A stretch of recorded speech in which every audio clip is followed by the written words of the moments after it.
Hey everybody, and welcome to the Branch Riders panel here at Onyx PathCon 2023, our fourth annual virtual convention. That's a lot of words in an AL. Annual virtual convention. Yeah. We are very excited to be here with some folks from the Branch Riders creative team and Bodhana group. So if you want to introduce themselves, Rich, I'm assuming you'll know who you are, but you can go ahead. That's Rich. He's pointing Okay. at himself. I'm Rich Thomas, founder and creative director of Onyx Path Publishing. Okay. Jack. Hello, I'm Jack Birkenstock, he, him, and I am executive director and one of the founders of the Bodhana Group, as well as a member of the Branch Riders development team. Okay. And Doug. Hi, I'm Doug. Actual last name's Hagler. Go by Doug Underhill on the internet. He, him, and I'm also part of the Branch Riders creative team, and I'm on the board of the Bodhana Group. So I'm kind of like 1/10 of Jack's boss. That is true. That is true. In a very weird, what actually gets done, what doesn't actually get done when. Yes. So I'm outnumbered here today, actually. That's right. If only we had a quorum.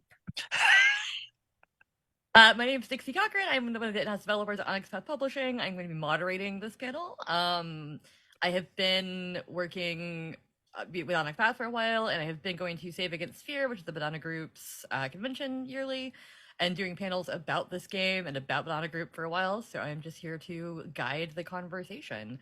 Now, because you are the folks for whom we are raising donations this weekend. Do you want to say a little bit about what the Bodhana Group is? I know you've done the spiel a million times, Jack, but and I'll do it, and I'll do it a million times more.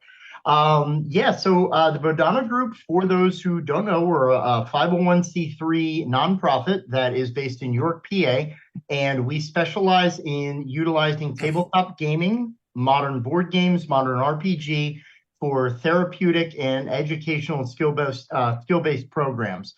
So it's as simple as Marvel Legendary, the board game for social interaction and teamwork skills, all the way to using RPGs like Pugmire, actually the first game that we ran in our actual groups in our organization. Pugmire. For anxiety, depression, trauma. We also provide training and consultation for professionals wishing to do this kind of work. We've authored 2 books, the Wizard's Wars and Wellness series, which are available on Drive-Thru-RPG. We run, as Dixie said, the annual Save Against Fear convention, which will be November 9th through the 12th this year in York. It is now grant supported through a grant from Explore York, our local tourism bureau. So it's going to be phenomenally larger than Pest Save. Fire breathers and clowns. Yes, exactly. Real dragons. Real dragons not promised. And now as folks are learning this weekend, I've been developing a role-playing game called Branch Riders, which will be published by we will join the Onyx Path.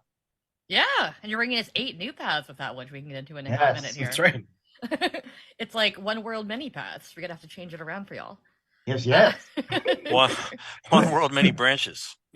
Oh, many worlds, one path. I mean, how mad are you that the name Octopath Traveler was already taken by a video game? You know. I will yell at clouds. Yeah, I think we'll be all right. So, do you want to tell us a little bit, Doug or Jack, or want to talk about it, about what Branch Riders is then? Did you want me to give the short? Yeah, sure. So we can alternate. Go ahead. You can embellish. So Branch Riders is a tabletop role-playing game. In it, you play special operatives who are called Branch Riders, and you are set apart as characters because you have 2 abilities that most other people do not have. One is that you can sense this form of energy called the Blight, which exists in the various realms, and it's bad. And it corrupts where it is. It corrupts people. It corrupts objects, locations, etc. But most people are having these horrible problems. They don't know why. They can't see it, and so you're able to perceive it. The second thing that sets you apart as a branch rider, the second reason you are recruited, is you are able to travel between the realms. In the world of branch riders, there are 8 separate realms that hopefully for the most part, do not know about the existence of the other realms. So each person in each realm is like, this is the whole world. This is all there is. And then in the intersection between these realms is a place called the Nexus, which is where you live now as a branch rider. You live there, you train there, and to a degree, you're kind of stuck there because the realms aren't supposed to know about each other, and so you don't really have a retirement plan as a branch rider because you can't go back to your home village and explain why you were gone for 20 years fighting the Blight. Yeah. Not like you could lie. You could, but policy as it stands now is that once you're recruited, you're kind of in. I was an international jewel thief. Exactly. Yeah, you don't show up in a realm and people are like, oh, thank goodness, the branch riders are here. Right. Yeah, right. So as a game, it's a lot like many other games. There's a game master. There are players who portray characters. You roll dice. You almost always roll a die pool of 3 dice. Mm-hmm. Each of those die, each of those dice could be a D4, a D6, a D8, a D10, or a D12. We do not use the D20 for the same reason you don't roll D20s for damage in D&D. It's too swingy compared to the other dice. Mm-hmm. 4 through 12 makes a lot of sense. Adding the 20 is like, what is going on over here, right?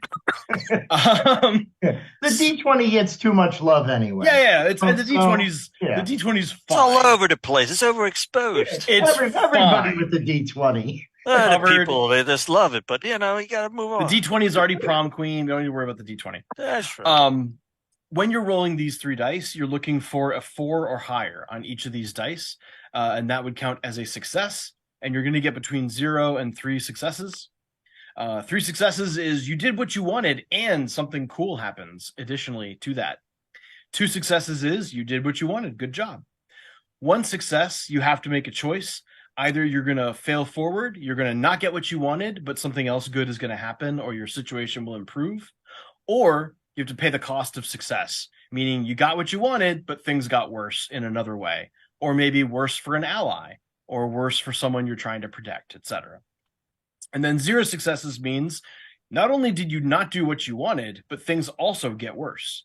Right. So there's no null result. Either things change or things change when you roll the dice.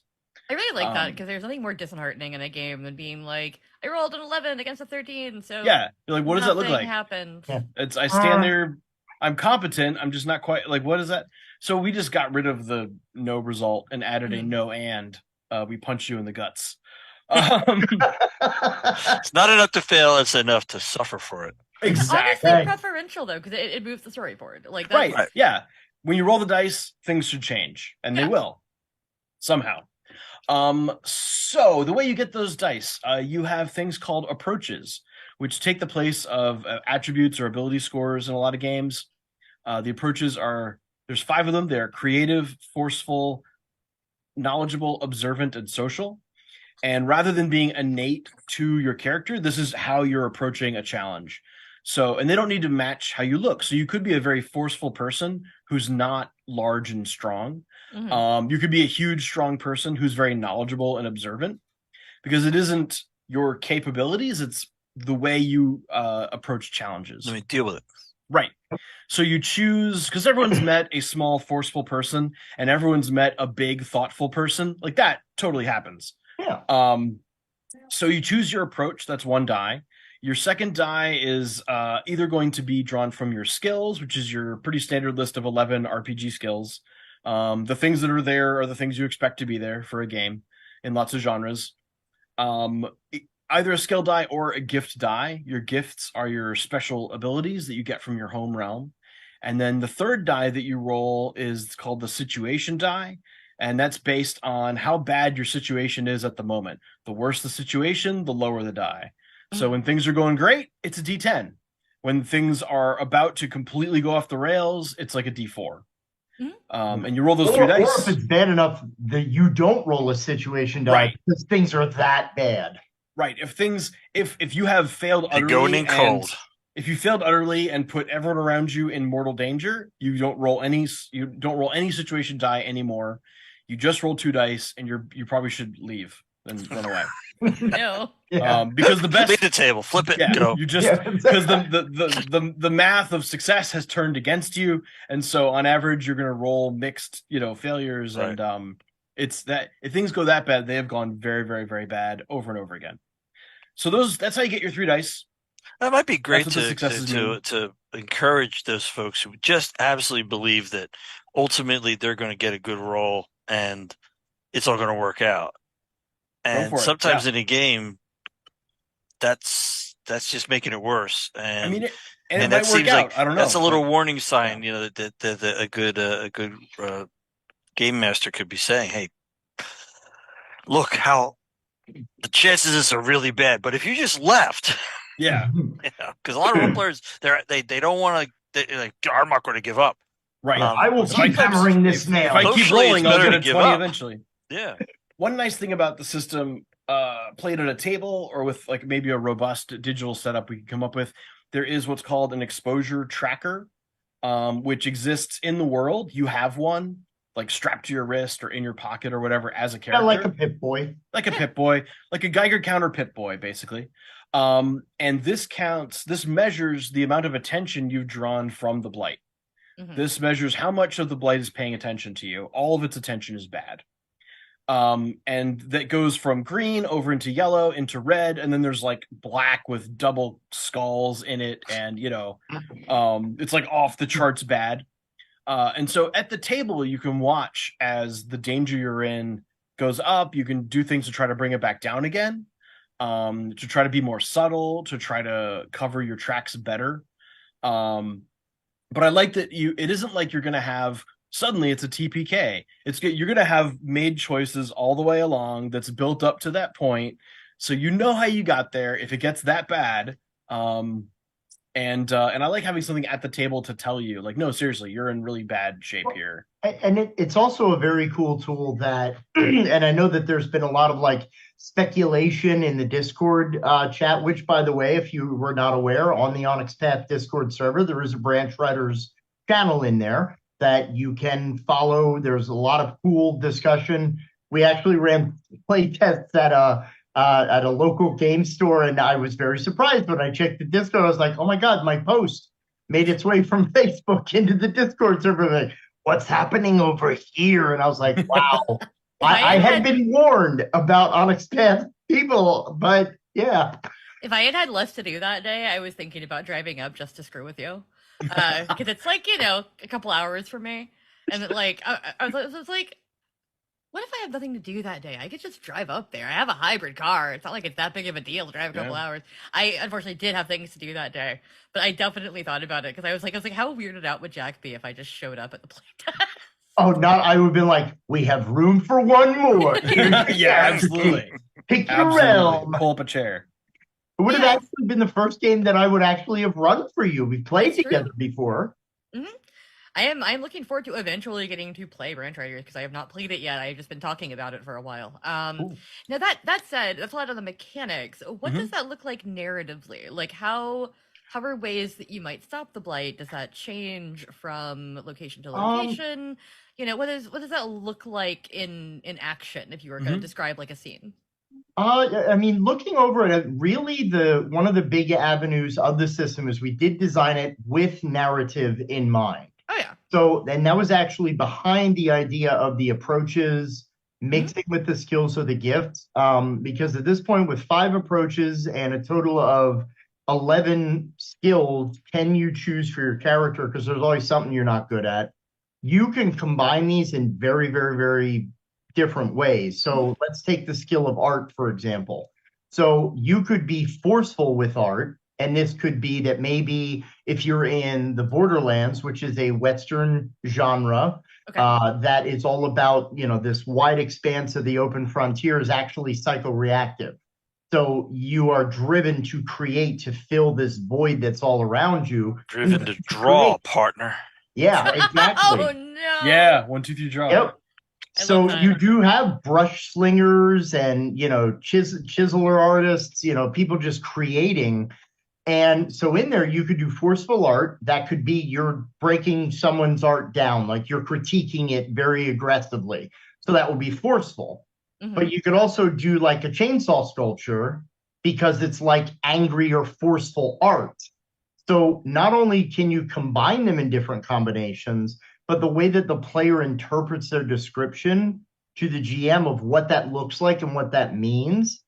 We've run the same playtest scenario now for what, over a year. We've gotten such varied result, and that's actually one of the big things that people say every time that they play the system. Is they're like, I had so many options. They don't even mostly care about their gifts, their powers. They're like, I just want to see how many ways I can, like, how many combinations on the Rubik's Cube can I possibly do with these different intersections? We actually had a player, we had this happen in our game this morning. Yeah. A player who was a chef, her art was cuisine, and she wanted to attack someone with cayenne pepper to disable them. And so I said, that sounds like forceful plus art. So she rolled forceful plus art and got 2 successes. And so she blinded someone with cayenne pepper and had them like gagging and kind of taken out for a little bit. It was Crystal. Yeah, it was Crystal. There's a pinch. And in terms of like fighting the blight directly, one of the goals we had from early on is to have violence not be the default, which is so often like this is where you go in a game. You can still do violence, that's fine. But there's a lot of other ways to approach different blights, and because the blights themselves are diverse, some you'd use violence against and it makes it stronger. That's just going to be a terrible idea. Some blights you have to talk down, some blights you have to charge up, some blights you have to like, weaken their power source until they collapse. Some you fight head on because they want to fight you. Depending on the different challenges they present, you as a branch rider have to figure out, okay, how do I undo what happened? Yeah. What trouble has the blight caused? How do I undo this trouble? And that might be punching the blight in the face.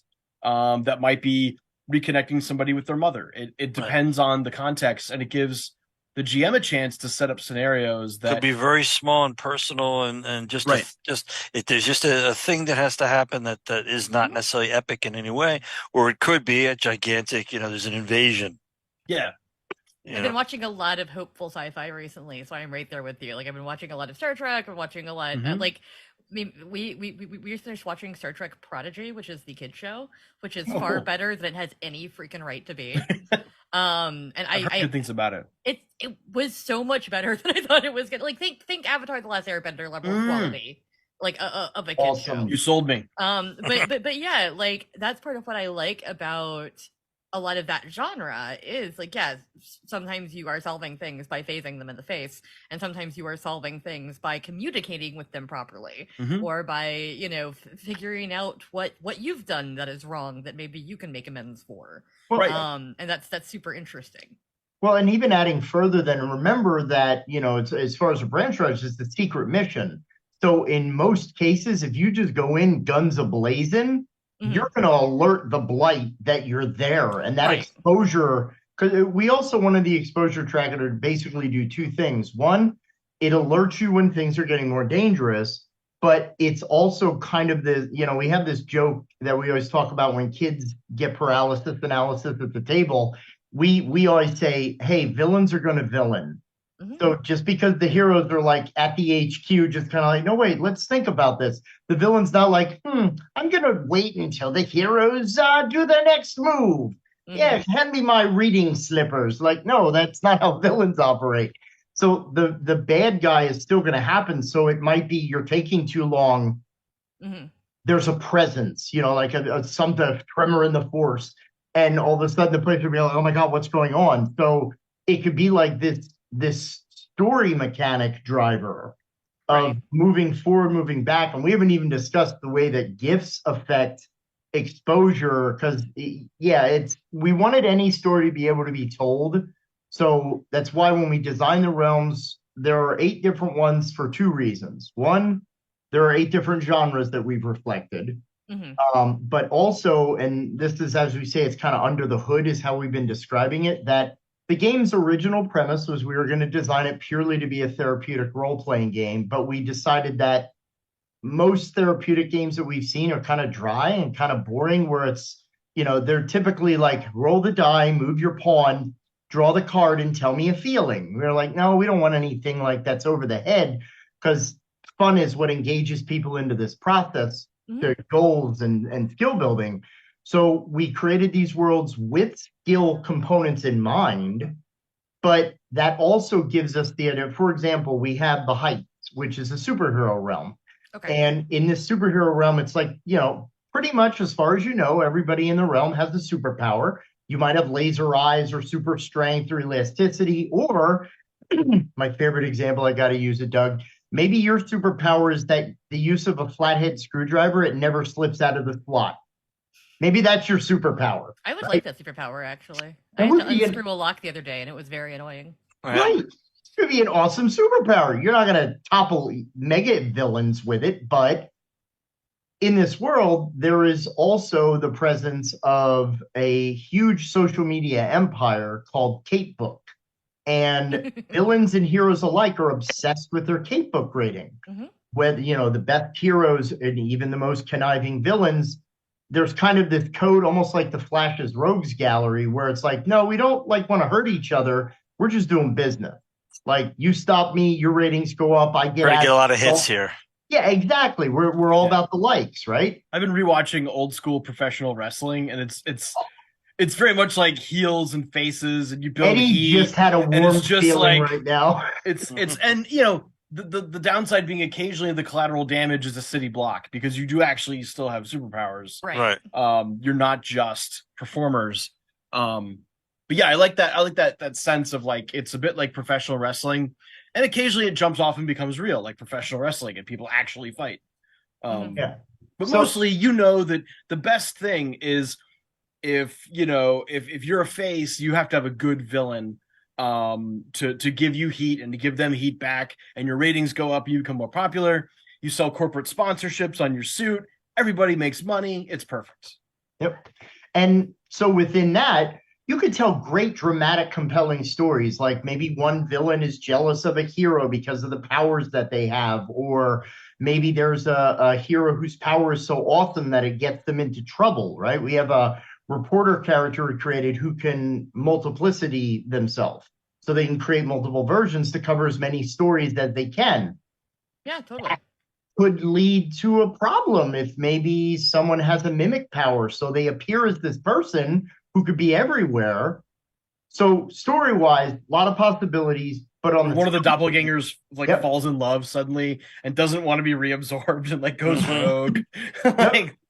But we can build them within, since it's all about social media is one of the pastiches, we could build in there also, we could work with kids who are working on expressive identity, self-esteem, developing, talks and concepts about how to develop relationships and friendships, and, the nature of what we put out there is something we can't take back, right? So if you're using it for therapy, and if you're not a trained, licensed, or experienced professional, do not use games for therapy. Even for your family and your kids, not therapy. Skill building is fine. Therapy is different. Right. If you're a professional, you'll see what we put in there, and the possibilities were put in on purpose. So you can do that kind of work with it, but on its heart, it's fun. Right. Yeah. One of the few tabletop RPGs written using a therapeutic method way in the background, but the thinking that the folks at Bodhana have, just because this is what they do as their lives, applied, it's in there.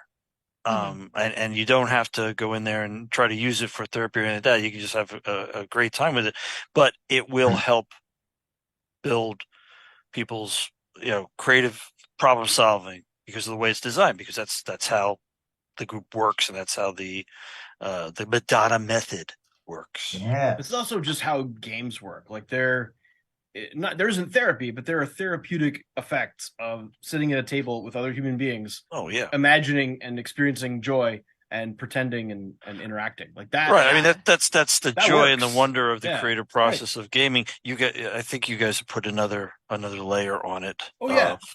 It's like that old spaghetti sauce commercial. Charlie, it's in there. It's in there. Right? And that's a reference that probably only Rich and I get. All right. I have no idea what you're talking about. Yeah. I am 38 years old, and I do not know that reference. But what I was going to say there, yeah, because like there are groups at like high schools and things that were using D&D just to help kids build like team building skills, which isn't therapy, it's skill building, as you were just saying. Right. Because I think that a lot of us who did grow up playing these games kind of did understand that there are different roles you might play in a group, and there are like I've been playing games since I was 7, and like, you know, there's different roles you play, and you have different strengths, and you work together to overcome adversity, and that just kind of sinks into your head in a way that you don't really realize you've internalized, I think, for a while. And then one day you're like, oh, that is good. Because like I refer to myself in my real life as a support class. I'm an excellent support class. I am probably not the main character. I love that. But like if you need something, I'm there. If like a crisis happens, I'm trying to fix it. But like I'm not the person who's going out and like managing all the projects and being in charge of everything, because that's just not my strength. But if you ask me to do something, it's gonna get done, right? Because I like being helpful. And so like, yeah, we all have our roles to play. But that kind of does get into what you were talking about. So what is the relationship then more between the Bodhana group and branch writers? Like why did y'all choose to make a game? What is in the game that helps your mission? We do, like I said at the beginning, we do trainings and consultations, train, well over 300 people at this point in the Bodhana model. And one of the questions that we get all the time, and a lot of it is from first-time people who are like, they want to do this because it's this very exciting and accessible form of therapy for people. And they're kind of like, but I don't have a lot of RPG experience. And we're constantly getting asked the question of, well, how do you come up with all of this? Like, well, because most therapists, and it astounds me a little because, when I went to quote unquote therapist school, they weren't like, okay, so here's your flow chart. So if the child says this, you say this. And if the child says this, you need to divert to page 34 and go to this thing. And I was like, no. Therapy. Choose your own therapy adventure. Right, exactly. No, we screwed up. Let's go back to the page like everyone does. So what we found was that a lot of people were looking at the content in the adventure and they're like, well, okay, the kids are, it was very basic where, well, the kids are learning to work together as a team. Okay, that's great. I jokingly refer to social capacities as kind of the low-hanging fruit of RPG as therapy because it's easy. You're around a table, you're talking with other people, you're collaborating. Yeah, you're going to develop those skills. Right. But at Bodhana, we talk a lot about using these in collaboration with the therapeutic approach. So if I'm working with someone who has social anxiety, that is a diagnosis. That's not just, I got trouble making friends. It's a little more than. So typically social anxiety might be things like I make a lot of self-negative statements where I'll put myself down or I'll obsess over an interaction and I'll be very negative about, imposter syndrome is a hallmark of social anxiety for a lot of people. So we say, well, what's the therapy that we would normally use to treat someone with social anxiety? Can we find a way to inject that into the fabric of the game? So we might say, okay, this person had a very heavy paternal presence in their history that was very judgmental, and the client is working through their feelings around this. So why don't we create an NPC with that kind of energy, with the client's permission, of course, right? So we can role play scenarios that are emblematic of what they've dealt with. And we found that people were going, yeah, but how do I make that in the story? So that's why initially we said, well, why don't we have our 8 realms that were all based off of our chibi characters that each represent a skill build area that gaming develops. We went from our little chibis, and you can see those all on our website, and we went, well, what kind of world would each of these people live in? And initially it was like hammer on the head skill building, like, well, the Kate book, it's all about social skills. And then like, it wasn't only Doug, it was like Doug, it was Rich, a couple of people like, can you come here for a minute? Can I talk to you for a second, please? And it's like, no one's going to buy this. If it's like, play our therapy straight on the nose game, right? It's like, no, it's in the recipe, but it should not be the icing on the cake, right? It's more the bite, not the dressing. So we then dove more into the genre of the world to make it compelling.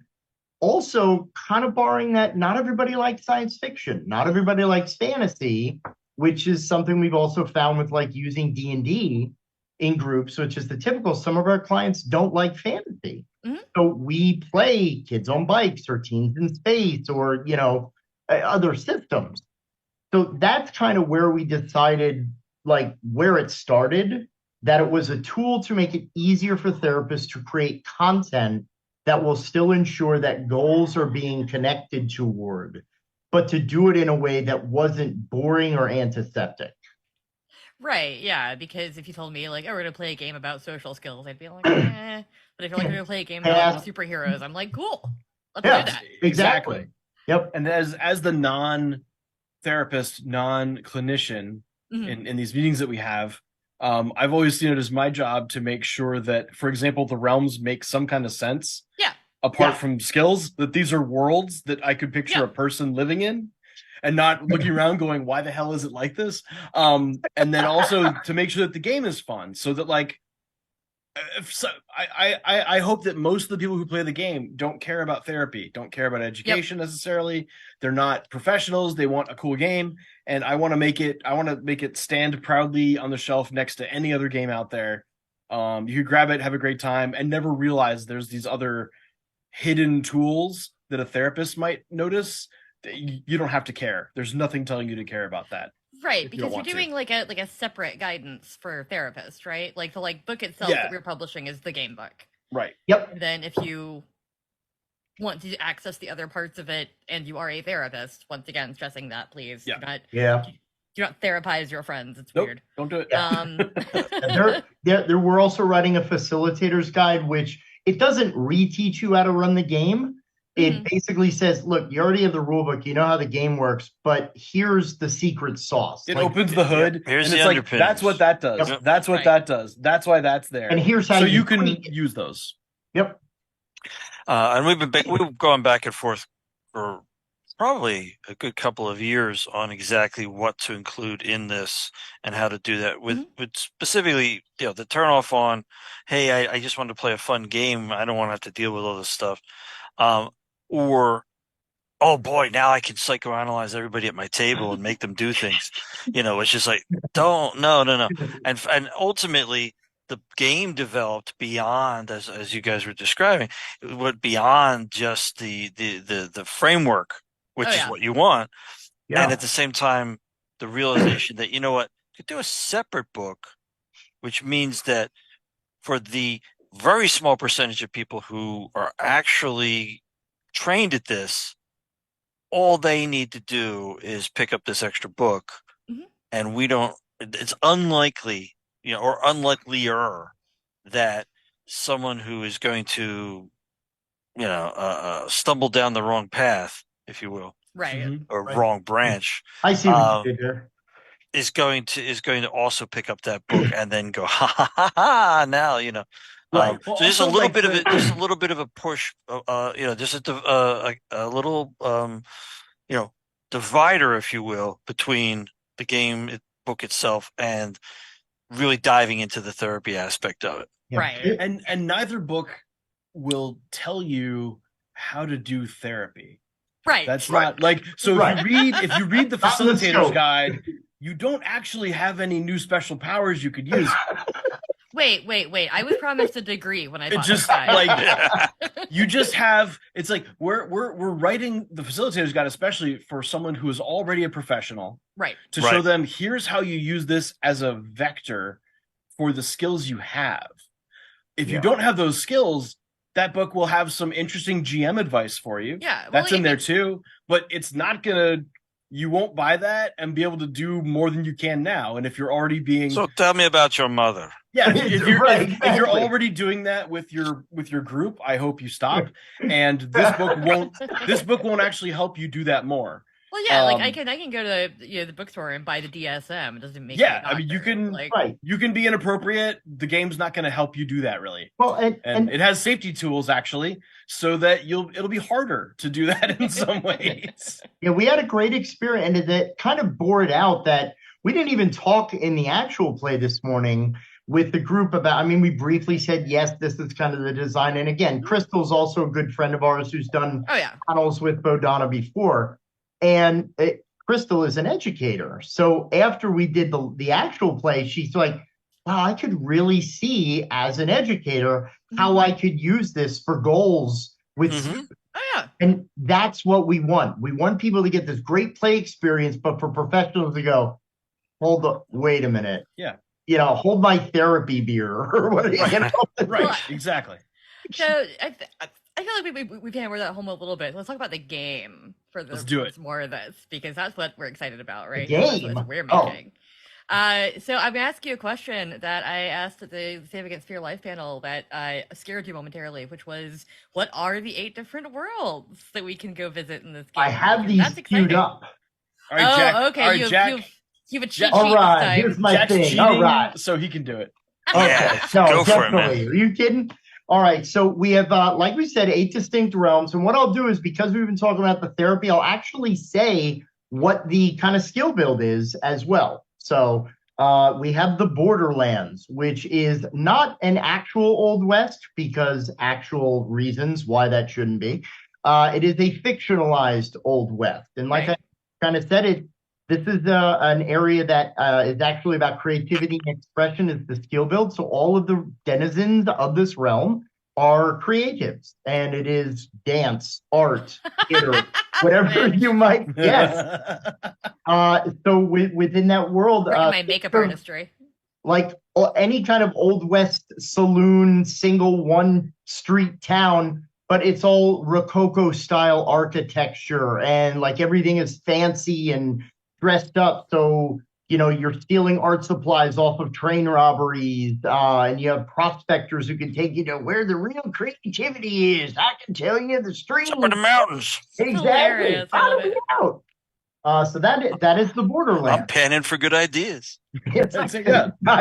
There's art in them there hills. We have the Burrows, which is one of my personal favorites, and this is a 1940s pulp noir setting. Is it boroughs like New York boroughs, not like boroughs like animals? Well, interestingly enough, it's spelled like New York boroughs, but it is an anthro realm. Go ahead. Yeah, so both. Yep, it's an anthro realm, and the whole thing about this city is this represents creative thinking and critical thinking. Okay. So the whole city is an enigma. Think Dark City. Where to these people, no one ever leaves, and not many people ever ask why that's not possible.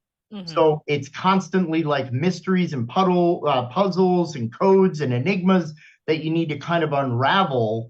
And like we said, there are anthros in 2 of our realms. This is one of them. And a good turtle goes down these mean streets. Yeah, exactly.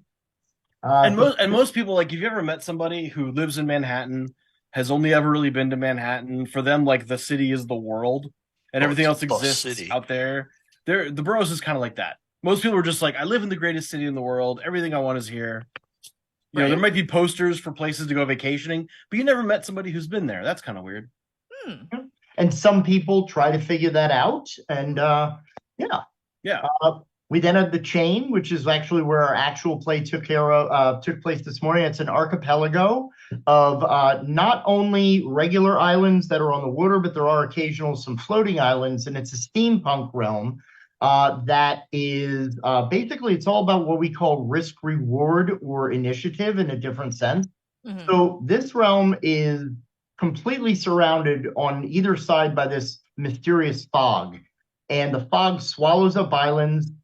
You don't know when they're coming back out, and islands that may have been undiscovered for decades to centuries emerge from the cloud. So it's all about finding the resources. Schmigadoon. I love Schmigadoon. But it's also ruled by the Imperium, which is this steampunk army that actually has discovered blight energy. They call it Tenebris, and they have weaponized it. So it's all about people taking chances to fight back against the Imperium while also surviving. And the branch riders pay close attention to that realm because we don't like the blight, and they've weaponized it. It could tear the curtain between all of the realms. Right. Then we have the Crags, which is pretty much a straight fantasy realm. So dwarves, sure. Orcs, sure. Elves, absolutely. Fairies, whatever you want. But the uniqueness about the Crags, which is representative of resilience and getting back up, is that the blight has actually infected the entire world's ecosystem. So crops don't grow. Acid rain is definitely more acidic. It's just a very harsh realm where people have to band together to survive. So it's very kind of dark fantasy. Okay. We have the Heights, which I briefly already discussed, so I can consider that as read. The Party, one of my personal favorites. This is a young adult dystopian world where at one time there were tremendous amounts of war because of very, very over-impassioned folks that are called heart wizards. And they basically use emotion-based magic, and they waged such torrential war against each other that an agency arose called Control, and they suppressed emotion through logic. So they cannot have wars ever again.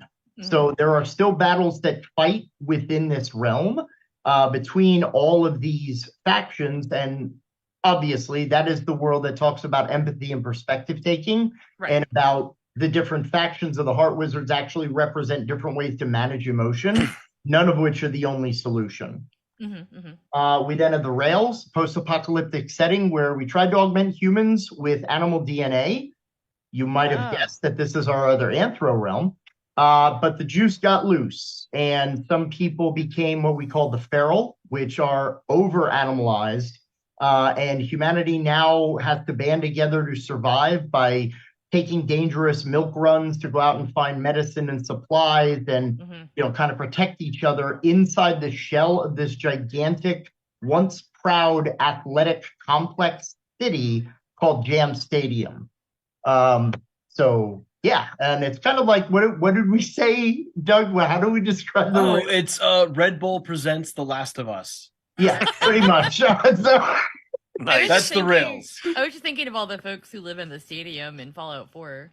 Yep. Yeah, it's very similar. They're very Fallout. And then the party is, I just tell people it has punk rock wizards, and they go, okay, I got it. Yeah, no, I love a punk rock wizard. Yeah. I'm also thinking about Bebop and Rocksteady from Ninja Turtles, because that's who I am as a person. Yes.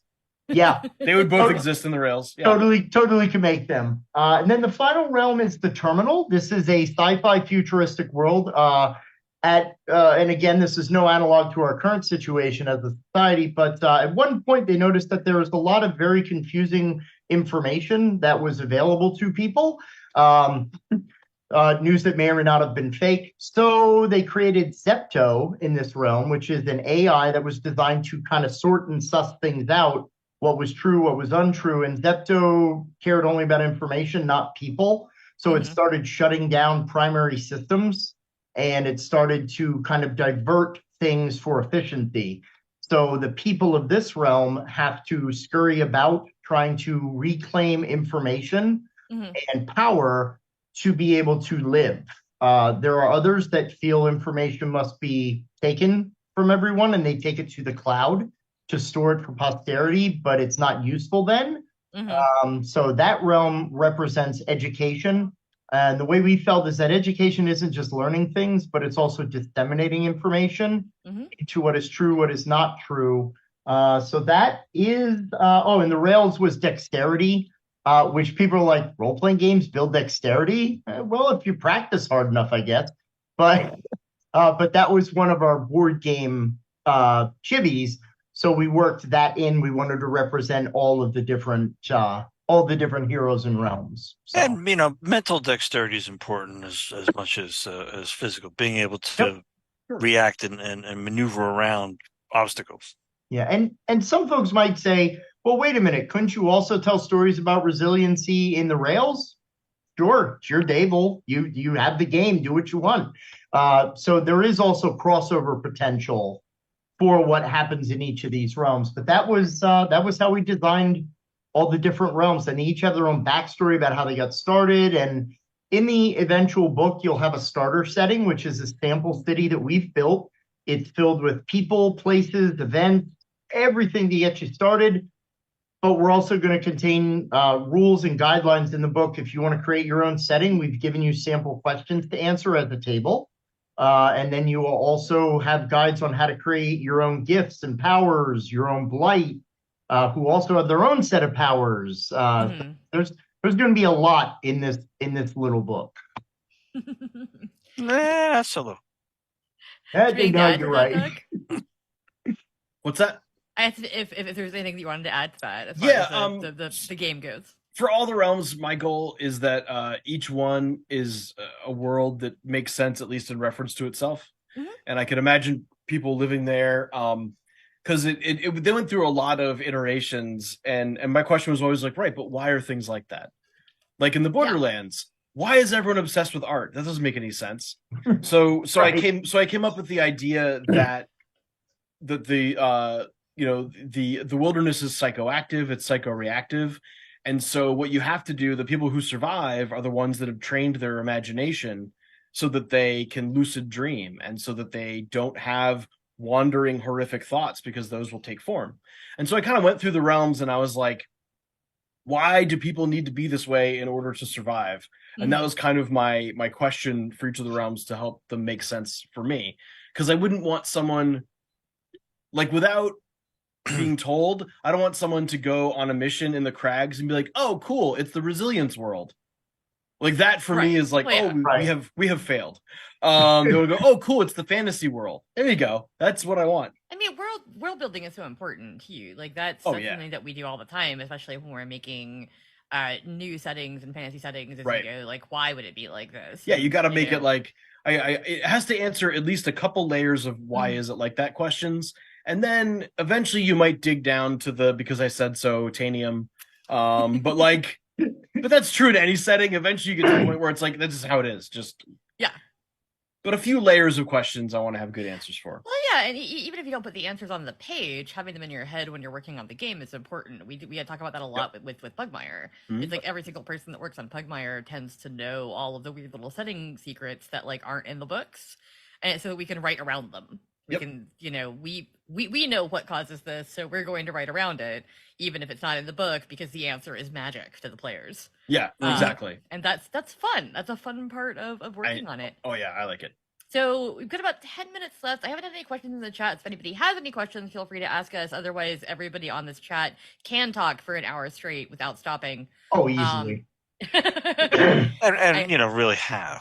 Yeah, no, I've heard tell of Jack and Rich's meetings, but it's like any two nerds getting together. Oh yeah, comparing notes on all the things you're doing or the things you're into and everything like that.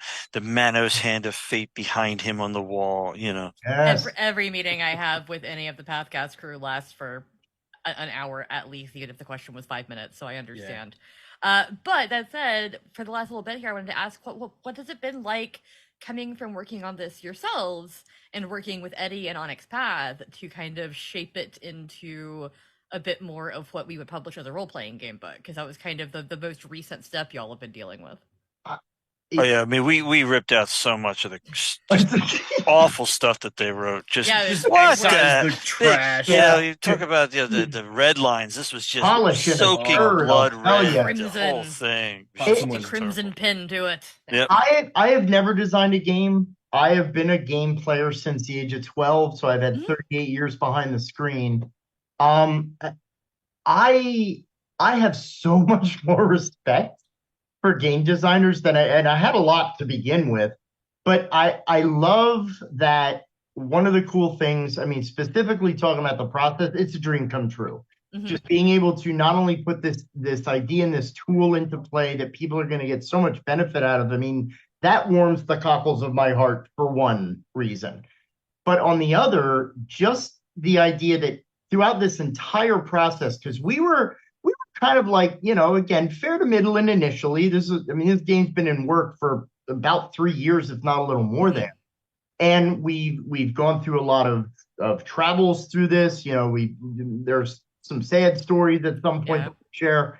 But all throughout this, like when we started, we had these great ideas. And even when we took those ideas and we first talked to Rich, and then Eddie was brought on board. And, as we went through all the tightening and the retightening and everything, I love most of all that I don't feel that Onyx took our game and made it an Onyx Path game. Oh, no. If you know what I mean? Like, I really love well, what do you mean by that? Like, you all know Eddie. Like Eddie just kind of sitting back in meetings then, well, what about this? Or, what do you think here? Well, maybe consider this. I know that there's a part that he could have said, no, that's horrible. Don't do that. That's ridiculous. You probably need more dogs in this. Right, exactly. There's the mice. But that aspect of just the development help of thinking through a lot of things that I would have never come up with or wouldn't have even considered. I mean, I have a shelf of over 150 role-playing games. I've played at least 60 or 70 of them because I collect. But so I would say that that's probably one of the biggest things is truly seeing that stimulation of creativity and coming up with something that, yeah, of course, every system borrows a little from here or a little from there. It's spices in the kitchen. But just seeing what we have and how much joy it has brought to people already. Like, because again, we designed a game that's going to be great for therapy, but we don't play. We played it for a couple of therapists, but everyone who has touched this game has loved it. There's a teen group that was playing D&D at the library. They played our game in playtest version for like 9 months because they all said it's easier to play than D&D. It's quicker to pick up. I got more flexibility. When I go at that point, I don't know how they did it for 9 months. I was like, 9 months? We have that much. I didn't know there was that much stuff in there. Yeah. It was still in process at that point. Right. Yeah. So I'd say that's probably the biggest thing to me. I don't know how fully that answers your question, but yeah. I mean, just like having someone else come in and kind of kick the tires is always important. And when you can have it done by somebody who has been in the games industry for over 2 decades, that's probably even better. Yeah, I mean, I had worked with Eddie on a previous project with another organization. So kind of when Eddie was brought kind of in, I was kind of like, oh, cool. Because Eddie's great. Like, right, that's when because I had known Eddie from like coming to Save or different panels or stuff, but when like actually getting to work with him, and of course Rich I've known now for 13 years about. It's been that long. I always count my Save Against Fear numbers. So we're coming to 13, so that's it. But just knowing, like having that familiarity and that there was a lot of ease to the process. I didn't feel a lot of stress developing it. Stress is now with deadlines and formats and all that, that official, the bookkeeping stuff, right? Right. But, yeah, making it was a blast. Do you have any thoughts on that, Doug? How the process has changed in the last few months here? It's mostly sharpened. Yep. That's because we've had to kind of answer to someone who is a professional to some degree. Like, not that Eddie's been cracking the whip or anything, but like we've got to, every couple weeks we're gonna meet with the guy. We're gonna discuss these things. Right. We've got to have something, and so it's helped to sharpen the process. Impose some soft deadlines on things that until then we're just kind of when we get time and when we get to it, and so that's been really helpful. His feedback's fantastic. I mean, he's done this 40 times more than I have, at least 40 or 50 times more, and it shows. Like, it's he has a practiced eye, which is incredibly helpful. It lets us skip steps.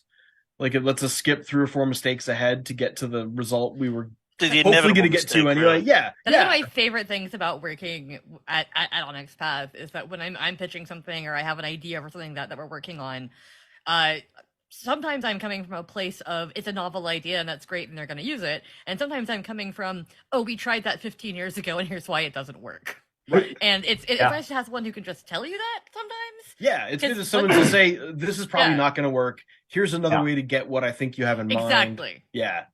Well, and even when I initially told Rich, I was like, yeah, so we're going to have 8 completely separate different realms. And Rich is like, so you're making 8 different games? And I was like, no, we didn't. What? But it wasn't like, no, don't do that. Like, well, let's see what you come up with. Like, how are we going to make that work? And to our surprise, I think we pulled it off. Like, So far, so good. I mean, you guys, the whole team has done fantastic. There's both a lot of love in there and a lot of really good thinking.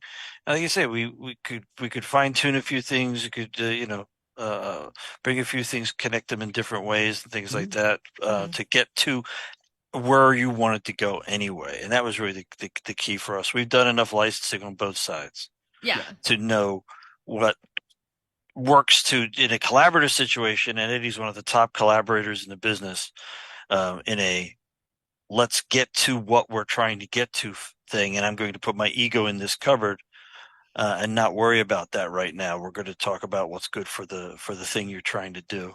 And, we did not have a huge, like the little bits that we have conversation about. The team would take it, run with it, and then bam, here we are. Yeah. Yeah. And we're allowed to say nice things about Eddie right now because he is asleep.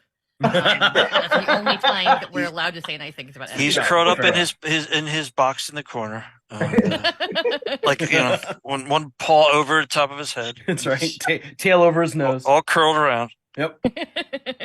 Yeah, I mean, for me, it's been delightful because I have designed games, but mostly on my own for the most part. I've edited a couple games, but I was the only editor, so again, it was just me flying solo. And so it's very really different nice experience. It is, and it's very nice to have someone, especially much more experienced, to bounce things off, and so I can take what comes back and be like, yeah, that's probably correct. Unless I have a compelling reason to argue, that you're probably right. Yeah, you're probably right. Yeah, it's like, you know what? Okay. So I don't know, Eddie, and he like leans over and he points back to a bunch of shelf, just like Annie awards. Okay. Yeah. I have to beat you with my Annie. I enjoy collaborating. I write collaboratively in general, almost all the time. And I love it. It was always stressful to submit like a draft, but it was nice to know that we'd made our little macaroni sculpture, and we showed it to Dad, and Dad was like, "That's a good macaroni sculpture, Maybe move these macaronis around. Otherwise, yeah, it's pretty good." Yeah. Thanks, RPG Dad. It felt good. It felt good. Anyway, father of the RPG industry. He'll be so dad. He owns most titles. Yeah, he already owns it. So he might as well be its dad too. So that is wonderful. We're getting close to time. So let's go around. If you have any final thoughts, feel free. Otherwise, tell people where they can find you, talk to you about branch writers, to do all those things. Yeah. So at this point, I mean, I don't know how much inside baseball to talk. I know that we are finishing the layout. At this moment, those documents, so we can start looking at what we need art wise. Starting the layout. Starting the layout. Right. So layout's a different phase, Jack. Right. This is okay. You're finishing. I'm learning. You're finishing the text. Okay. So we can then go into for the art notes and the art direction. Right. Preliminarily to get enough art to run a Kickstarter. Yes. We're doing the markup so layout can happen elsewhere. Yes. Sure. So there we go. Again, the biggest place for a lot of conversation, of course, at the moment, because we're waiting to get a lot more like primary art for our landing page. So eventually we will have branchwriters.com. But at this point, the best place you can go to chat about it, talk about it, tell your friends about it is, of course, on the Branch Writers channel on the Onyx Path Discord server. There's a lot of great folks in there who are following it and a lot of great chatter. So that's probably the best place to find out Branch Writers news. We will, of course, next week, we will be at Origins in booth 820. So if you are going to be in Ohio, come on out and see Bodhana. Doug will be there. I will be there. I will probably also bring the playtest kit with me, just in case. Who knows? So, yeah, you can find out more about us at www.thebodhanagroup.org. And yeah, also remember, accept donations to always the methodologies that are on there, and also with this con. Yeah, I was going to say thank you. I don't know if I can mention names by names, but we already have had some independent donations through the great nonprofit link. So thank you for those who have donated so far. Just know that a $50 donation puts a rule book in the hands of a kid who definitely could use it to improve the state of who they are and their life. So thank you. That's awesome. And of course, your personal handle is under your face if anybody wants to follow Jack. Oh, at Bodhana Jack on the tweets. Yep. On the tweeters. Doug, anything else to add? Not really. I mean, if you don't care about being an educator and you're not a therapist, this is an awesome role playing game, and you will have fun playing it. And if you do care about being a therapist or clinician, I'm going to say it. This is the best role playing game for that use. That's awesome. Yep. Yeah, like I always love going to Save Against Fear every year, and me doing my part of it, which is working with Onyx Path, doing panels, things like that. But then seeing these like groups of therapists going into their personal. There's a lot of therapists for Save Against Fear. It's a very safe space. Like you could do it's so many benevolent people there. It's crazy. It just makes for a really fascinating convention too, because there are people, like I said, who are there because we're game nerds, and I'm like, I'm a game nerd. I'm running some games. I'm promoting this stuff. Usually Onyx Path sponsors the show. So it's like, oh yeah, I'm here with Onyx Path. I'm gonna run this game. I'm gonna talk to these people, and then it's like, oh, these people are all therapists. These people are all fantastic, and they're here for a different reason, but kind of the same reason. And it's so interesting to see all that. So, Rich, any final thoughts on Branch Riders? I'm really looking forward to working our way through the phase where this starts to become a real thing. There's a potential for an actual PDF and a physical copy and all that sort of stuff, so that it's really becoming. I know especially for the team over with the Bodhana who are putting this together, that seeing that first thing when it's actually looking like a book's going to be a real thrill. Yeah, I'm blasé. I don't care anymore. It's just a book, another game, whatever. I make joy every day. Yeah, this table's wobbly. I could use another book. But no, I'm excited about this. This is very different for us as well, and I think people are going to have a blast with it. And then if it could do some good, that's even so better. much more wonderfulness. Yeah. I'm super excited. Thank you all for being on this panel. It will, of course, in the future, if anybody wants following this in the future, it will be on YouTube and things. So you can watch it again or link to it places. And definitely hang out in the Branch Riders Discord channel and ask us questions. I know Doug and Jack are both in there. We're both in there. Oh yeah. Got some other folks in there. I'm around. So I'll moderate a discussion if you need me to. That's apparently what I'm here for. Awesome. Thank you so much for tuning in. And I don't even know what the next panel on here is. I'm supposed to talk about it. Storytelling Collective at 7 p.m. And then a community content panel at 8:30. And also there's some more actual plays going on this afternoon and evening, including a Pugmire one I'll be in at 8:30. Nice. But there's all kinds of cool stuff to look at over the next little bit here. So definitely keep an eye on that.